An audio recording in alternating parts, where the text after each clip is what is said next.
A man accidentally made contact with his father from 30 years ago through a radio transmission, but the father didn't believe what the man was saying. He thought someone was trying to trick him. As the two argued, a fire suddenly broke out on the father's desk. At that moment, John noticed that his own desk also showed fresh burn marks. This only convinced him even more that the person on the other end was indeed his long-deceased father. When the father heard the man accurately describe the fire damage on his desk, he suspected that someone might be spying on him from outside, but when he looked out the window, he saw nothing. That's when John suddenly remembered. His father was destined to die in a fire, and it was supposed to happen tomorrow. In a rush, he told his father every detail he knew about the upcoming fire and stressed that if he found himself trapped, not to follow his instincts when making choices. But before he could finish speaking, the signal abruptly cut off. The father sat in deep thought. The next day, when he arrived at the fire station for work, the alarm suddenly went off. The location of the fire was exactly as John had described the night before. On the way there, the father couldn't shake his growing sense of dread, but as a firefighter, duty came first. He still charged into the flames.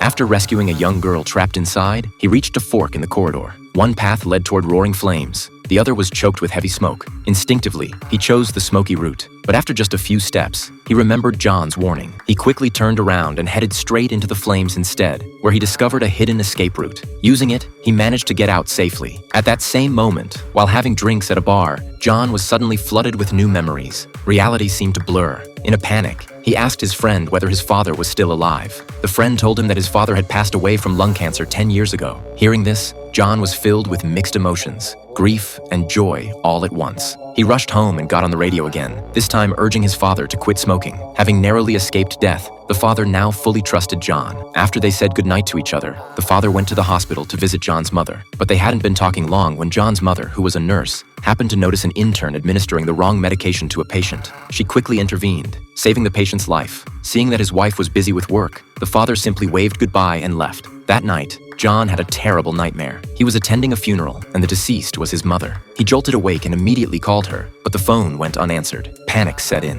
Unsure of what had happened, John, who was a police officer, rushed to his station. His colleagues handed him a stack of murder case files. 10 victims in total, all brutally killed. But John clearly remembered there being only 3 victims in his original timeline. As he flipped through the photos of the victims, his heart sank. One of them was his mother, the very person he had been unable to reach.